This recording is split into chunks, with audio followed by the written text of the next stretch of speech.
வணக்கம் நண்பர்களே. இன்னைக்கு பார்த்தீங்கன்னாக்கா சிபிஐ சோதனை நீட்டு தேர்வுக்கான முறைகேடு தொடர்பாக 4 மாவட்டங்களுக்கும் அதிகமான இடங்களில் சிபிஐ சோதனை நடத்துகிறாங்க. வட மாநிலங்கள், தென் மாநிலங்கள் எல்லா இடத்துலையும் சோதனை நடக்குது. நம்ம ஏற்கனவே சொல்லியிருக்கிறோம், நீட் தேர்வு மட்டும் இல்லை,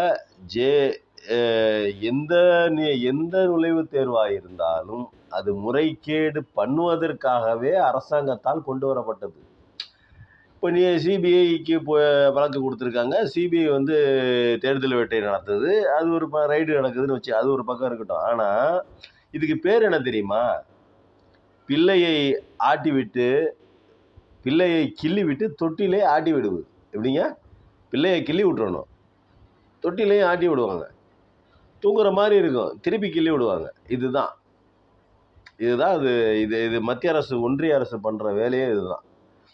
நீட் தேர்வு வேணான்னு தமிழ்நாட்டில் இருந்து பல தடவை பல பேர் பேசிட்டாங்க. அதுக்கப்புறம் இப்போ இந்திய அளவில் ஒன்றியத்தில் இருக்கிற அத்தனை மாநிலம், கிட்டத்தட்ட பாதிக்கும் அதிகமான மாநிலங்கள் நீட்டு விலக்கு வேணும்னு கேட்குது, நீட்டே இருக்கக்கூடாதுன்னு சொல்லுது. அப்படி இருந்தும் போய் சிபிஐ போய் விசாரிக்கிறேன்னா என்ன அர்த்தம்? அவர் போய் அரெஸ்ட் பண்ணுறீங்கன்னா என்ன அர்த்தம்? அப்போ நீட்டு இருக்கும். நீங்கள் என்ன சொல்ல வரீங்க? நீட்டு இருக்கும், ஆனால் அதில் முறைகேடுகள் தவிர்க்க முடியும். எப்படி தவிர்ப்பீங்க? நம்ம ஊரில் ஒரு விஷயம் என்ன பண்ணுறாங்க அப்படின்னா, ரயில் விபத்து நடந்ததுக்கு அப்புறம் தான் விசாரணை ஆணையம் வைப்பாங்க. அந்த ரயில் விபத்தையே மறந்துட்டோம் பார்த்தீங்களா? 5 பேரோ 7 பேரோ நம்ம செத்து போயிட்டாங்கல்ல அந்த விபத்து. இப்போ நடந்துச்சு மேற்கு வங்க ரயில் விபத்து, அதை மறந்துட்டோம் பார்த்தீங்களா? அதை அப்படியே போட்டுருவாங்க, அவ்வளோதான். சிபிஐ விசாரணை கிடைக்காது. சிபிஐக்கு கொடுக்குற கேஸ் எதுவுமே விளங்காது. அது சிபிஐ அவர்கள் கைக்குள்ளே இருக்கிற ஒரு கைப்பாவை. அப்படி கையை திறந்த மத்திய ஒன்றிய அரசு மோடி இப்படி கையை திறந்தாருன்னா சிபிஐ வெளியே போய் விசாரிக்கும். அப்படி மூடிக்கிட்டாருன்னா உள்ளே போய் உட்காந்துக்கும். கண்ணசைவில், மோடியினுடைய கண்ணசைவில் நடக்கிறது எல்லாமே. நீங்கள் முறையை விசாரிச்செல்லாம் வேஸ்ட்டு, பிரயோஜனம் இல்லைங்க. நீ திருப்பி நீங்கள் சோமசுந்தரத்தை கொண்டாந்து போடு, சண்முக சுந்தரத்தை முன்னாடி போடு, இல்லை நாகசுந்தரத்தை கொண்டாந்து போடு. எந்த சுந்தரத்தை போட்டாலும் அவன் முறை அந்த இடம் அந்த மாதிரிங்க.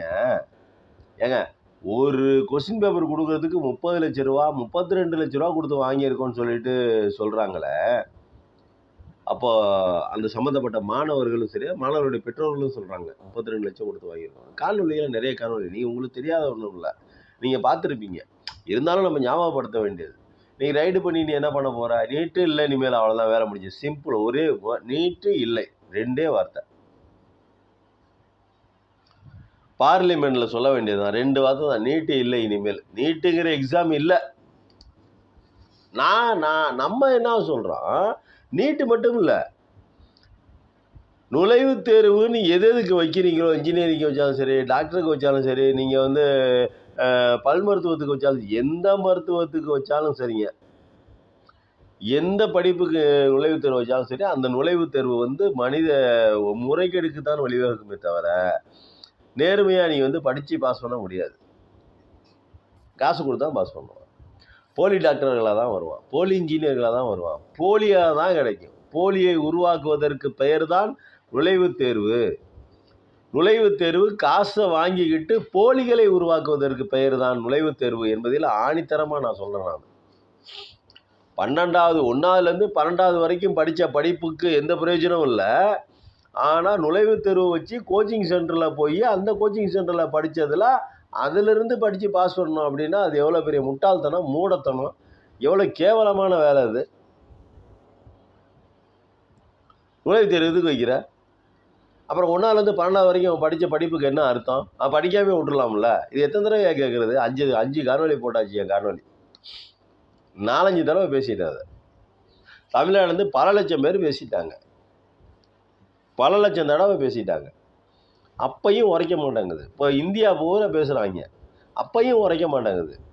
திருப்பி சிபிஐக்கு வழக்கை கொடுத்து போய் ரெய்டு பண்ண சொல்கிறேன். ரெய்டு பண்ணால் மட்டும் ரெய்டு பண்ணி நீ அப்படியே ஒரேடியாக அப்படியே அறுத்து தள்ளிடுவீங்களா? அப்படியே தப்பு பண்ணவனை பூரா நீங்கள் 14 வருஷம் ஆயுள் தண்டனை கொடுத்துருவீங்களா? தூக்கு தண்டனை நம்ம ஊரில் இல்லை, ரைட்டு விடு, ஆயுள் தண்டனை கொடுத்துருவீங்களா? சார் என்ன பண்ணுவீங்க? ஃபைலை தூக்கி கிடப்பில் போட்டு வைப்பீங்க. உங்கள் ஆட்சி முடியணும்னா இந்த 5 வருஷத்துக்கு இந்த ஆட்சி முடிகிற வரைக்கும் அப்படி தான் கிடக்கும். திரும்பி அடுத்த அடுத்த 5 வருஷம் கழித்து இந்த காங்கிரஸ் கவர்மெண்ட் வந்துச்சுன்னா அதுக்கப்புறம் ஏதாவது யோசிப்பாங்க. அது வரைக்கும் யோசிக்க மாட்டாங்க. கொண்டு வந்ததே அதுக்கு தானே. ஒன்று ஆனால் சாட்டை தூக்கிட்டு வந்துடுவாங்க, கம்பை தூக்கிட்டு. இது காங்கிரஸ் கவர்மெண்ட்டில் கொண்டு வந்து காங்கிரஸ் கவர்மெண்ட்டில் கொண்டா தப்புன்னு தெரியுது இல்லை, நீ நிப்பாட்ட வேண்டியது தானே. காங்கிரஸாக கொண்டு வந்துச்சு, கலைஞர் கூட தான் கையெழுத்து போட்டிருக்காரு, திமுக அரசு கூட தான் ஒப்புதல் கொடுத்துருக்குது அந்த தீர்மானத்துக்கு. காரணம் என்ன, இது எந்தெந்த மாநிலங்கள் விலக்கு தேவையோ விலக்கு தேவையான மாநிலங்கள் கேட்குற மாநிலங்கள் விலக்கு கொடுக்கப்படும். அப்படின்னு தான் அதில் வந்து அக்ரிமெண்ட்டு. இதுக்கு கட்டுப்பட்டால் நாங்கள் ஒப்புதல் தரோம் தான் கலைஞரே சொல்லியிருக்காரு. உடனே ஒரு சில தூக்கிட்டு வந்துடுவாங்க. நீட்டு வந்து கலைஞர் வந்து இது பண்ணல, அது வந்து அதுக்கு அதெல்லாம் அந்த கண்டிஷன்லாம் ஒன்றும் இல்லை, கலைஞர் அது முழு இது கொடுத்தாரு அப்படின்னு ஒரு சில தூக்கிட்டு இல்லை. எந்தெந்த மாநிலங்களுக்கு விலக்கு கேட்கிறதோ, எந்தெந்த மாநிலங்கள் எங்களுக்கு வேண்டாம் என்று சொல்கிறதோ அந்த மாநிலங்களுக்கு இல்லை. அதுதான் வந்து நீட்டினுடைய சாராம்சம், கலைஞரினுடைய கொள்கை. அப்புறம் ஏன் திரும்பி வந்து சிபிஐ கொடுக்குறீங்க? சிபிஐ நீட்டு இல்லைங்க, அவ்வளோதான். நீட் எக்ஸாம் இனிமேல் நடத்தப்பட மாட்டாது. பழையபடி கட் ஆஃப் மார்க்கு ப்ளஸ் 2ல் வருகிற கட் ஆஃப் மார்க்கை எடுத்து அவர்கள் வந்து எந்தெந்த படிப்புக்கு போகணுமோ அந்த படிப்புக்கு படிக்கலாம். ஆடிட்டுருக்கா போ, இது ஐஎஃப்எஸ்ஸாக படிக்கிறியா எத்தான் ஒன்று படி. தரமான கல்வியாளர்களை உருவாக்குங்கடானா முறைகேடான கல்வி, அந்த கல்வியே முறைகேடான கல்வி. அந்த ஐயோ எத்தனை தடவையாக பாடாக படிக்குது, வாய் தான் வலிக்குது, ப்ரெஷர் தான் ஏறுது நீட்டாக நினச்சாங்க. வேற ஒரு இளவு நடக்காது. அதில் தரமான மாணவர்களை உருவாக்கி இருக்குதா இத்தனை வருஷத்தில்? படிச்சுட்டு வந்தவன் பூரா போலி. ஏங்க ஹிந்தி பாடத்தில் ஹிந்தி தான் அவனுக்கு தாய்மொழி, அது இந்தியவே பாஸ் பண்ண முடியல, அவனையெல்லாம் டாக்டர் ஆக்கி வச்சிருப்பீங்க போல், டாக்டர் ஆக்கிவிங்க போல் இருக்குது. ஹிந்தி தான் அவனுக்கு தாய்மொழி, அந்த மூதேவி அந்த ஹிந்தியிலேயே பாஸ் பண்ண முடியல. காலம் பூரா பிறந்ததுலேருந்தே அது அந்த அந்த இலவை தான் கேட்டுக்கிட்டு இருக்கான் அவன். அந்த பேரளவை கேட்குறானா, அந்த இலவுலையாவது பாஸ் பண்ணுவான்ல. அவனையெல்லாம் கொண்டு வந்து தமிழ்நாட்டில் ஒன்றுமே தெரியாதவனை கொண்டாந்து போட்டால் இதுக்கு வந்து தரமான கல்விங்கிறீங்க. ஏன்டா டேய், மானங்கட்ட பயிர்களா நீட்டை தூக்குங்கடா மொத்தமாக. வருமோ எல்லாம் பேசக்கூடாது தான், என்ன பண்ணுறது, டென்ஷன் ஆகுது, பேச வைக்கிது. நாங்கள் 13 பேர்த்த, நாங்கள் 14 பேர்த்த கொண்டு விட்டு உட்காந்துருக்கோம். நாங்கள் தூக்கி கொடுத்துட்டு உட்காந்துருக்குறோம். 14 பேரையா? இன்னைக்கு கூட தீர்மானம் போட்டிருக்காரு முதல்வர் ஸ்டாலின், தனி தீர்மானம் போட்டிருக்காரு நீட்டு விலக்கு வேண்டும் அப்படின்னு. நீட்டு விலக்கெல்லாம் வேணாம், நுழைவுத் தேர்வுன்னு எந்த கர்மாந்தம் இருக்க எல்லாத்தையும் ஒளி, அத்தனையும் முறைகேடு தான், அத்தனையும் மத்திய அரசில் இருக்கிற அதிகாரிகள் சம்பாதிக்க தான், வேற ஒன்றும் இல்லை. சிபிஐ சோதனை நடத்தினாலும் சரி, என்ஐஏ சோதனை நடத்தினாலும் சரி, எந்த வெங்காயத்தை சோதனை நடத்தினாலும் அவங்க நிப்பாட்ட மாட்டாங்க. இப்போதைக்கு நிப்பாட்டுவாங்க, அப்புறம் நீங்கள் தூக்கி 6 மாதம் ஒரு 10 நாள் வச்சிருப்பீங்க, 15 நாள் கழித்து ஜாமீன் விடுவீங்க. ஜாமீன் வெளியே வந்ததுக்கப்புறம் அதே தான் செய்வான். வேறு என்ன செய்ய போகிறான்? மத்திய அரசு ஊழியர்களையும் தூக்க முடியாது, வேலையிலேருந்து தூக்க முடியாது. தூக்குறதுக்கு சட்டம் ரொம்ப கடுமையாக அவர்களுக்கு பாதுகாப்பு கொடுத்துருக்குது. அரசு ஊழியர்களை வேலையும் தூக்குவது கடினம். அரசு நிறைய பாதுகாப்பு இருக்குது சட்டத்தில். அதனால் வந்து என்ன பண்ணுவீங்க, ஒரு 3 மாதமா 2 மாதம் சஸ்பெண்ட் பண்ணி ஏதாவது ஒன்று தொலைவீங்க. அதுக்கப்புறம் திருப்பி வேலையை கொடுத்துருவீங்க. அவன் திருப்பி அதே தான் செய்வான். ருசி கண்ட பூனை வந்து சும்மா இருக்குமா? சம்பாரித்த கையும் காலும் வாயும் கேட்டு வாங்கின கையும் வாயும் சும்மா இருக்குமா? பைத்தியக்காரத்தனமான நாட்டில் பைத்தியக்காரங்கள்ட்ட ஆட்சி நாட்டை கொடுத்துட்டு பைத்தியக்காரத்தனமாக இருக்குது. அப்புறம் இன்னொரு சமாச்சாரம் பார்த்தீங்களா? திருவள்ளூர் மாவட்டத்தில் வீடுகளில் தொடர் கொள்ளையா, அது கொள்ளையடித்து சம்பாரித்த பணத்தில் பார்த்தீங்கன்னா 1 கோடி ரூபாய்க்கு பங்களா, பெரிய லெவலில் வீடு, ஆடம்பர வாழ்க்கை, வண்டி வாசின்னு. யாருன்னு நினச்சிங்க? இன்றைக்கி நியூஸ் பார்க்கலையா? நீங்கள் பார்த்துட்டு தான் தெரிஞ்சிருக்கும் பாஸு. நீங்கள் பாருங்கள், நியூஸாக பாருங்கள். இன்றைக்கி காலையில் சத்திய நியூஸை பாருங்கள், எல்லாம் பிஜேபிக்காரங்க தான். தொடர் கொள்ளைங்க திருவள்ளூர் மாவட்டத்தில், தொடர் கொள்ளை, வீடுகளில் தொடர் கொள்ளை. திருடிய பணத்தில் 1 கோடி ரூபாய்க்கு மதிப்புள்ள 1 கோடி ரூபாய் மதிப்புள்ள பங்களாவில் ஆடம்பர வாழ்க்கை. அதுக்கப்புறம் பார்த்தீங்கன்னா வண்டி வாசி, அது இது அப்படி இருக்காங்க பாருங்கள். இவர் பாஜக நிர்வாகி. எப்படிங்க? பாலியல் ஜல்சா கட்சியினுடைய நிர்வாகி. கேவலமாக இருக்குல்ல. எல்லா குற்ற செயல்கள் பண்ணுறவங்க பூரா அந்த கட்சியில் இருக்காங்க. எல்லா குற்ற செயல்களை எல்லா குற்ற செயல்களை பண்ணுறவங்க பூரா அந்த கட்சியில் தான் இருக்காங்க. முடிச்ச வைக்கும் முல்லை மாதிரி திருடன், வழிபறி பண்ணுறவன், போட்டு கொடுக்குறவன், கஞ்சா விற்கிறவன், சாராயம் விற்கிறவன் எல்லாம் அந்த கட்சியில் இருக்காங்க. ஆனால் குற்றப்பரம்பரைன்னு ஒருத்தனை கொண்டாந்து ஒரு ஒரு ஒரு முத்திரையை குத்தி வெள்ளைக்காரன் காலத்துலேருந்து இன்ன வரைக்கும் ஒரு ஒரு குற்றப்பரம்பரைன்னு சொல்லிட்டு ஒரு முத்திரையை குத்தி ஒரு ஒரு ஒரு சாதியவே ஒதுக்கி வச்சுருக்கீங்க. ஒரு மிகப்பெரிய போர் வீரர்களாக இருந்த ஒரு இனத்தையே குற்றப்பரம்பரைங்கிற பேரை குத்தி ஒதுக்கி வச்சுருக்கீங்க. அவர்கள் கொடுக்குற வேண்டிய மரியாதை மன்னர்கள் காலத்தில் போர் வீரர்களாக இருந்தார்கள், அவர்கள் தான் நாட்டை காப்பாற்றினார்கள்னு சொல்லிட்டு ஒரு வரலாறே இருக்குது அவங்களுக்கு. ஆனால் அவர்களை குற்றப்பரம்பரைன்னு சொல்லி உட்கார வச்சிருக்கீங்க. இவங்க நாடாளுற கட்சி, அந்த நாட்டில் இருக்கிற அவ்வளவு அயோக்கியத்தனையும் இவங்க தான் பண்ணுறாங்க. ஆனால் இவங்க நாட்டை ஆளும் கட்சி பிஜேபி.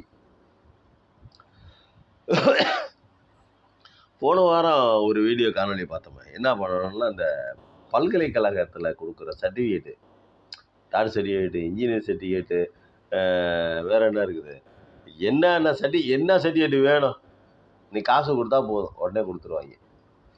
ஒரிஜினல் மாதிரியே ரப்பர் ஸ்டாம்போட அது இது எல்லாம் சேர்த்து என்னெல்லாம் எப்படியெல்லாம் வேணுமோ அப்படியெல்லாம் கொடுத்துருவாங்க. அந்த மாதிரி செஞ்சா தெரியுமா? அவன் ஒரு திரிச்சது கிராஸ் பெல்ட்டு, நூலாண்டான், நூல் பிள்ளையாண்டான். யோசிச்சு பாருங்க நீங்கள். எப்படி எவன் குற்றம்? ஏங்க நீங்கள் உங்களுக்கு டாக்டர் எம்பிபிஎஸ் படித்ததா சர்டிஃபிகேட் வேணுமா? உடனே அமௌண்ட்டு தான், எல்லாம் காசு தான். அதாவது பள்ளிக்கூடம் கட்டாமல், ஆசிரியர்களை நியமிக்காமல், போர்டு இல்லாமல், புஸ்தகம் இல்லாமல், மேற்கூரை இல்லாமல், ஆசிரியர்கள் இல்லாமல், பாடம் நடத்தாமல், சிலேட்டு பென்சில் இல்லாமல், நோட்டு புக்கு இல்லாமல், எதுவுமே இல்லாமல் பணம் இருந்தால் போதும் அந்த நாய்கிட்ட கொடுத்தா உடனே அந்த நாய் சர்டிஃபிகேட் கொடுத்துரும். இந்த நாயெல்லாம் என்ன தேசிய பாதுகாப்பு சட்டத்தில் தானே அடைக்கணும். ஆனால் நம்மளுக்கு ஏதாவது இப்போ சட்டத்தையே காணோம். ஒரு 10 நாள் 15 நாள் உள்ளே வச்சு திருப்பி விட்டுருவாங்க. வேறு என்ன பண்ணுவாங்க? வேறு ஒன்றும் பண்ண மாட்டாங்க. இந்தியாவில் சட்டங்கள் இருக்கிறது. அந்த சட்டங்களால் தண்டனை கொடுக்கக்கூடிய அளவுக்கு பலம் இருக்கிறதா? சட்டத்துக்கு பலம் இருக்குது. நாட்டை ஆள்றவனுக்கு முதுகெலும்பு இருக்கணும்ல. தூக்குடா அவனு. இன்னைக்கு ஸ்டாலின் சட்டம் போட்டிருக்காரு. கள்ளச்சாராயம் காசினால் அந்த ஊரில் இருக்கிற சம்மந்தப்பட்ட எஸ்பி, கலெக்டரு, இவர்களுடைய முக்கிய அதிகாரிகள், ஆர்டிஓ, டிஆர்ஓ எல்லாருமே காரணம் அப்படின்றார். பெரிய அதிகாரிகள், அந்த மாவட்டத்துக்கு யார் உரிய அதிகாரிகளோ அவர்கள் எல்லாம் அனைத்துவரும் பொறுப்பேற்க வேண்டும் அப்படின்னு சொல்லிட்டாரு. 10 ஆண்டு சிறை தண்டனைன்னு சொல்லியிருக்காங்க. 1 லட்ச ரூபா அபராதம் என்னமோ சொல்லியிருக்காங்க. நியூஸில் பார்த்ததா. இனிமேல் கள்ளச்சாராயம் சற்று குறையும் என்று எதிர்பார்க்கப்படுகிறது. கள்ளச்சாராய இறப்பு ஏதேனும் நடந்தால் அந்த மாவட்டத்தில் இருக்கக்கூடிய பொறுப்பாளர்கள், மாவட்ட ஆட்சியர், அதில் காவல்துறை தலைவர், இன்னும் அரசு அதிகாரிகள், சம்மந்தப்பட்ட அரசு அதிகாரிகள்லாம் சம்மந்தப்பட்ட யார் யார் இருக்காங்களோ அவங்கெல்லாம் இதற்கு பொறுப்பேற்க வேண்டும் அப்படின்னு சொல்லிட்டு சட்டம் போட்டிருக்காங்க. நீட் தேர்வுக்கும் போட்டிருக்கீங்க, ஆயுள் தண்டனை கொடுத்துருக்கீங்க, ஒரு 1 லட்ச ரூபா என்னென்னமோ அவர் அதெல்லாம் போட்டிருக்கீங்க. ஆனால் தடுத்து நிப்பாட்ட முடியாது. ஏன்னா நீட்டில் முறைகேடு நடக்கிறது வெளியில் யாராவது சொன்னாது. இப்போ சாராயம் குடிக்கிறாங்க, ஒன்றாவது செத்து போயிடுறான், செத்து போயிட்டா உடனே அரசுக்கு தெரிஞ்சு போயிடுது, அது வேற. ஆனால் நீட்டு இந்த மாதிரி எக்ஸாம்பிளெல்லாம் முறைகேடுலாம் பண்ணால் கண்டுபிடிக்க முடியாது, கஷ்டம், ரொம்ப சிரமம். அவங்களாம் சொன்னால் தான் உண்டு. 32 லட்ச ரூபா கொடுத்து நான் நீட்டு கொஸ்டின் பேப்பர் வாங்கினேன்னு சொல்லிட்டு சொல்லவும் தானே நமக்கு தெரியும். நம்ம எப்படி 32 லட்ச ரூபாயை பற்றி நம்ம பேசுகிறோம்? காணொலிகளை பார்க்குறோம், செய்தித்தாள்களை கேட்குறோம், நியூஸை கேட்குறோம். 32 லட்ச ரூபா கொடுத்து கொஸ்டின் பேப்பர் வாங்கினது உண்மை அப்படின்னு அந்த வாங்கின பையனே, அந்த குடும்பமே சொல்லுது. அப்படின்னா அப்புறம் முறைகேடு நடக்கிறதுக்கு யாரை கேட்கணும்? சட்டியடை கொடுப்பாங்க, கொலை பண்ணுவாங்க, கொள்ளை அடிப்பாங்க, கோயிலுகளை விட மாட்டாங்க, நாங்கள் தான் பண்ணணும்பாங்க, வடகலம்பாங்க, இடகலம்பாங்க, 2 பேரும் அடிச்சுக்குவாங்க. ஒரு வடைக்கு, ஒரு பொங்கலுக்கு இதுக்கெல்லாமும் அடிச்சுக்குவாங்க. ஆனால் ஜல்லி பயல்களா, போனால் போதும் சாப்பிட்டு போட்டு கொடுங்கன்னு சொல்ல சாப்பிட்டு போகிறது இல்லை. இதுக்கெல்லாமாடா கரவழி போட்டு பேசிக்கிட்டு இருப்பாங்க கரும்பு பிடிச்சவங்களா. என்ன அப்படின்னா உங்களுக்குன்னா ஒரு வரட்டு பிடிக்காது. ஒரு வடை தானே சாப்பிட்டு போகிறான். நீ ஒரு 10 வடையை செஞ்சு சாப்பிடு. ஆளுக்கு 10 வடையை சாப்பிடு. இதெல்லாமும் சொல்லிக் கொடுக்கணும். தொடர் கொள்ளையில் ஈடுபடுறது, சாமியாரை போய் மிரட்டுறது, என்னென்ன கேவலமான வேலையெல்லாம் எது எது இருக்குதோ, என்ன சொல்கிறது, மானங்கட்ட வேலையெல்லாம் எது எது இருக்குதோ அந்த வேலையை பூரா செய்கிறது இவங்க தான். மக்கள் சிந்தனையில் கொள்ள வேண்டும். நன்றி, வணக்கம்.